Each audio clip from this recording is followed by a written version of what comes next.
Bonjour, bonsoir tout le monde, comment nous y est? Bienvenue sur Chanel Moyen, ou même qui t'es déjà abonné, et bienvenue à ou même qui peut faire ça konye là. Pas oublier, abonner avec Chanel là, si que ou pas de faire et à l'abonner avec Chanel Ricardo Nelson, qui nous connaît sous nos strong, pour ne pas rater yon épisode ça yo.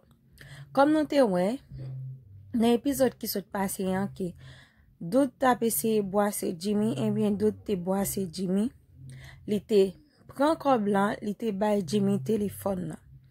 Et nous ka wè que Whitney te gen attention ouvri valise d'autres lan pour l'été ka konnen qui ça que d'autres gen dans valise là. Mais Whitney rappelé li que parent li que maman li pas level nan mette mel nan sa ki pa pou li nan foure men li nan bagay moun et li pas fait ça. Et après te gen yon attention pour li faire, c'est même moment maman rentre, les maman parti d'elle, il dit maman non ou pas te lever moi comme ça, ou pas de bonne éducation comme ça. Et Whitney était obligé quitter ça. Nous ka wè ki tot nana chita attend doud et les doud paraît, nous wè doud sot bois c'est Jimmy au lieu pour lui dire c'est bois, celle sot bois c'est ti garçon, c'est parole li fait sous li. Doud dit Jimmy dit en pile parole pour diable malérien ka plaigné doud même nan dil sak drôle là c'est que doud dil tant nana Jimmy dit c'est sou fiel li pour ta passer pour pas ta remis ensemble avec Whitney yon bagay que Jimmy pa gentil. Après nous wè que doud rentre en dedans et Whitney mandel sal gen nan valise ça la série comme ça nous te recommande doud te réagi li te rap valise nan men Whitney. Et puis li t'a demandé Whitney qui ça gagne entre lui même avec Jimmy. Whitney pas vle bal vérité. Et puis nous ouais, yon bagay que dout gen la kali mwen ouais nan feuilleton, li toujours levé bonnet, li toujours fait ti travail, li toujours actif nan fait travail que Whitney lui-même li pas remè fait. Et nous ka wè pendant que li t'a fait travail, tout nana te fâché contre Whitney parce que Whitney lui-même pas de levé. Non ouais, les fini tout, li ta fait travail, chaque les doud a fait travail tout, nous ouais c'est may la mette. Nous ouais comment doud a préparé li pour doud al nan stage parce que c'est ça que li dit tout nana. Et puis qui stage pour diable. Li pral nan yon vrai stage. Qui ça quoi le passer?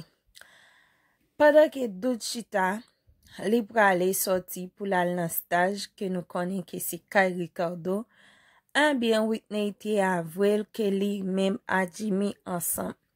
Nous comment doute te content, doute montre vraiment vrai, li a cœur nan ça Whitney dit lan pour diable Whitney, pour diable. Nous Whitney li même li aux anges parce que pour lui même li bay doute vérité et doute d'accord.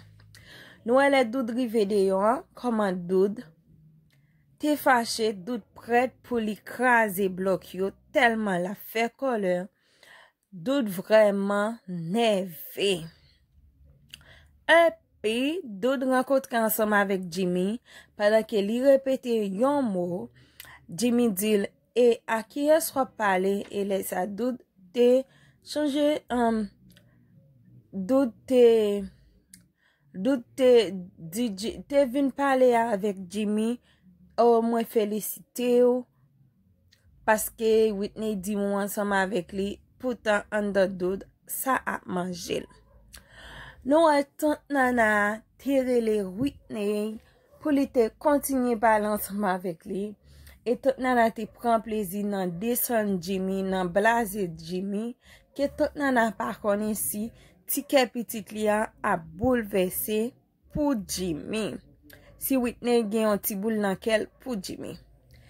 Et nous a que d'autres te rive dans l'école là, li commencé faire stage là, que li te dit tout dans la fait stage et de tap bay Ricardo belle ti parole pour te casser d'huile pour prendre cob là. Jodi an li dit doud que Ricardo la fait vivre tout pi bel bagay ki gen.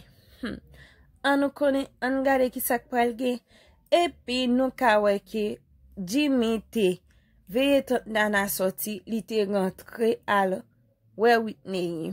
Ki sak pral gen? An suiv toujou. Et nou stage kontinye paske Whitney doud an dan chambre.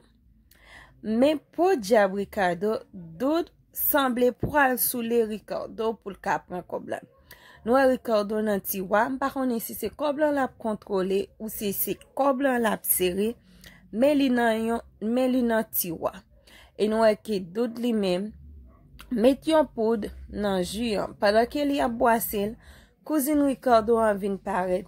Eske cousine Ricardo a pat getan wè aksyon? Eske jusa Ricardo a bwel? An nou gade, an nou suiv toujou ki sak pral pase nan epizod ki gen pou l'vinya. Nou ke tout nana te bliye telefon ni et tout nana te toune. Le tout nana toune, se men mouman ke Jimmy li men a mette ti parol dous nan zorey Whitney. Nou Whitney te katel, Jimmy fe li avanse pi devan, bel ti parol komanse ap tombe. Et puis se moment pot frappe tout nan aparet. Ki sa ki pral gen? An suiv!